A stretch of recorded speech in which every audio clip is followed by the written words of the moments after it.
आदरणीय मंत्री महोदय भरतशेठ गोगावले साहेबांच्या अथक प्रयत्नातून त्यांनी स्वतःचं मंत्रालय म्हणजे कॅबिन सोडली, मंत्रालय सोडलं, सभागृह सोडलं, आपल्यासाठी शिंदे साहेबांची भेट घालून देण्यासाठी कमीत कमी अडीच तास त्यांनी वेटिंगवर आणि शिंदे साहेबांची भेट घालून देण्यासाठी शर्थीचे प्रयत्न केले. कारण शिंदे साहेबाकडे खूप गर्दी होती, खूप गर्दी, आणि ते सभागृहात तिकडे त्याच्यातूनही शिंदे साहेबांची भेट भरतशेठ गोगावले साहेबांनी घडवून दिली. आणि शिंदे साहेबांनी उद्या दुपारी 1 वाजता आपल्या या कायमस्वरूपी रोजगार आणि मानधनामध्ये दुप्पट वाढ या विषयावर उद्या 7 लोकांची विधान भवनामध्ये मीटिंग बोलवलेली आहे. त्यामध्ये बाबा असतील, मी असतील, आम्ही दोघं असू आणि 5 प्रशिक्षणार्थी, त्याच्यात मग 2 महिला 3 पुरुष असं करू आपण. बाबा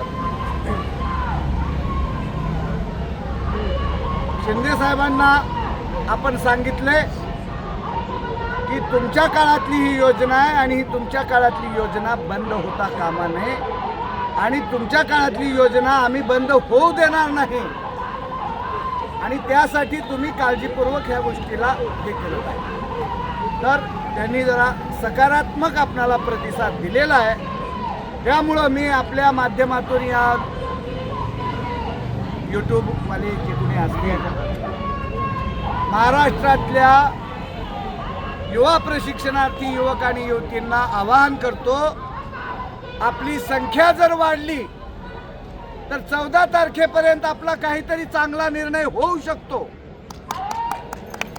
याकरिता आपली संख्या वाढवा. एवढ्या संख्येवर आपलं काहीही होणार नाही. लढण्यासाठी आपल्याकडे शस्त्र भरपूर पाहिजे आणि ते शस्त्र म्हणजे प्रशिक्षणार्थी. प्रशिक्षणार्थ्याची ताकद जर आमच्या दोघांच्या मागे जर दिसली तर सरकार नक्कीच घाबरेल. दुसरा विषय, आदरणीय नानाभाऊ पटोले यांची भेट घेतली आणि त्यांनी जे आज आपला प्रश्न उपस्थित केला त्याबद्दल त्यांना धन्यवाद मानले. जयंत पाटील साहेबांची भेट घेतली. जयंत पाटील साहेब उद्या औचित्याच्या मुद्द्या आधारे ते उद्या आपला प्रश्न सभागृहामध्ये उपस्थित करतील अशा प्रकारचा शब्द त्यांनी दिला. पुन्हा माजी मंत्री विदर्भाचे सुपुत्र सुधीरभाऊ मुनगंटीवार साहेबांची भेट घेतली. त्यांनी उद्या आपल्या आंदोलनाला भेट देण्याचा शब्द दिलेला आहे.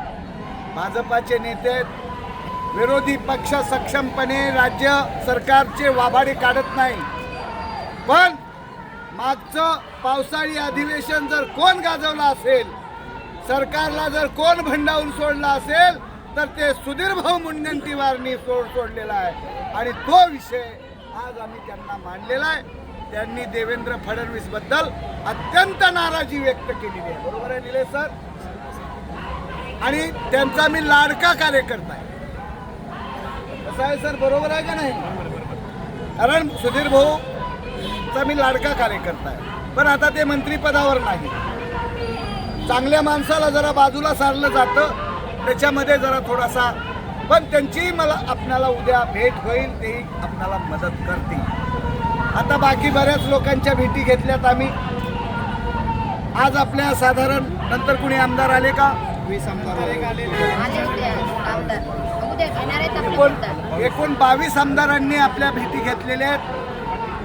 त्यामुळं आपल्या मतदारसंघातल्या आमदारांना आजच फोन करा आणि उद्या आमच्या आंदोलनाला गुलटेकडीवर भेट देण्यासाठी विनंती करा. तर दुसरं कुणी आमदारांनी सभागृहात प्रश्न उपस्थित केल्याचं काही कळलं म्हणजे अजून तर आपल्यापर्यंत आला नाही विषय. एक पटोले साहेब सोडलं तर त्याच्यामुळं मी आदरणीय बाबाला पण मी आवाहन करतो की आदरणीय बाबांनी मोठ्या प्रमाणामध्ये महाराष्ट्र राज्यामध्ये सदस्य नोंदणी केलेली आहे. त्या सदस्य नोंदणी जे सदस्य झालेले आहेत बाबांचे, त्या सर्व सदस्यांना आपण आवाहन करा. अजून डाटा आला नाही.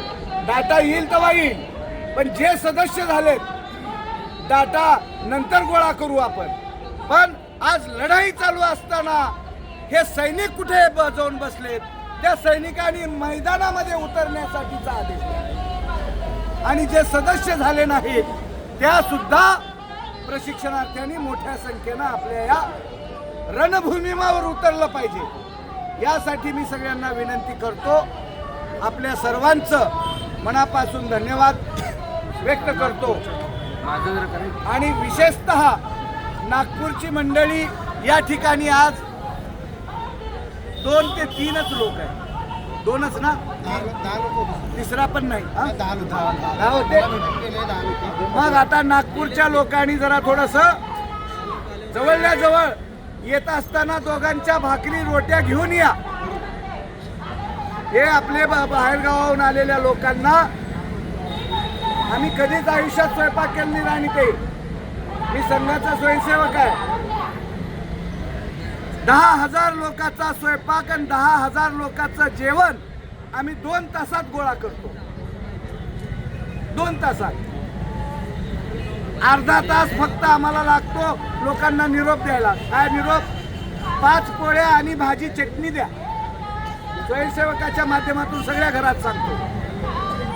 आणि पुरा गोळा करायला एक अर्धा एक तास. 10,000 लोकांचा स्वयंपाक गोळा करू शकतो. जे सामूहिक शक्तीमध्ये जी ताकद आहे ते आपल्या एका व्यक्तीमध्ये ती ताकद नसते.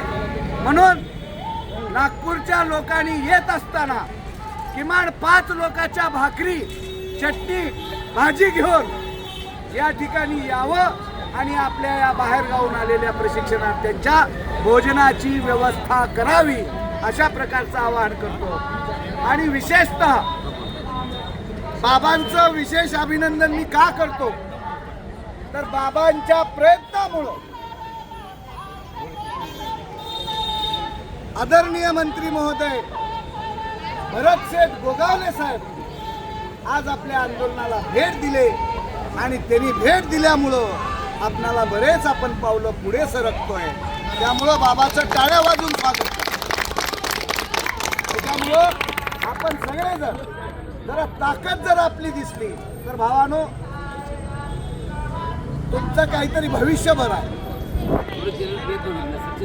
नाही तर तुमचं आम्ही लढतोय पण विनाशस्त्र जर लढत गेलो तर शत्रू भीत नाही. तुम्ही आमचं शस्त्र आहात आणि हे शस्त्र जर मोठ्या प्रमाणामध्ये जर या ठिकाणी दिसलं एक दिवस देवेंद्र फडणवीस साहेबांना जमिनीवर यावं लागेल. त्यांना लक्षात येईल आपण मुख्यमंत्री आहोत पण या राज्याचे मालक नाही. आता सध्या ते मालक असल्याच्या तोऱ्यात सगळे कमी अधिक आपल्याला 100 तरी पत्र आपल्याला आमदारांचे आपल्याला पाठिंब्याचे आलेले. आज आपल्याला 20 आमदारांनी पाठिंबा दिला म्हणजे सगळा सभागृह आपल्या बाजूने आहे. महाराष्ट्रातला प्रत्येक नागरिक आपल्या बाजूने असताना हा राज्याचा मुख्यमंत्री एकटी भूमिका वेगळी भूमिका घेतोय. या भूमिकेचं मी आज पण जाहीर निषेध व्यक्त करतो आणि त्यांना ईश्वराला प्रार्थना करतो की देवाभाऊ असे नव्हते. 2014 ते 2019 मधले देवाभाऊ आज आम्हाला पाहायला मिळाले पाहिजे. देवाभाऊ युवकांच्या प्रश्नावर बोलत असताना सभागृह स्तब्ध व्हायचं आणि ते देवाभाऊ आज राज्यातल्या युवकाला रोजगार देताना मात्र नकारात्मक भूमिका घेतात. ही साडेसाती देवाभाऊच्या मागे जी लागलेली आहे वाईट विचाराची ती साडेसाती ईश्वरा लवकर दूर कर आणि या विदर्भामध्ये विदर्भ पुत्राच्या राजधानीमध्ये जे अधिवेशन हे चालू आहे त्या अधिवेशनाच्या काळात 14 तारखेपर्यंत या माझ्या राज्यातल्या युवक आणि युवतींना कायमस्वरूपी रोजगार आणि मानधनामध्ये दुप्पट वाढ देण्याचा निर्णय देण्याची सद्बुद्धी दे, अशा प्रकारची प्रार्थना मी ईश्वराला करतो. आणि पुन्हा तुम्हाला सर्वांना पुन्हा एकदा विनंती करतो की आपण राज्यातल्या सर्व प्रशिक्षणार्थ्यांनी यूट्यूबवर फेसबुकवर बघत बसू नका. मिळेल त्या वाहनानं नागपूर गाठा, रेल्वेनं मोफत या, पण आपली संख्या दाखवा, एवढीच विनंती करतो. आपण आता इथलं मैदान सोडायचं. पेमेंट काल झाले, परवा झाले.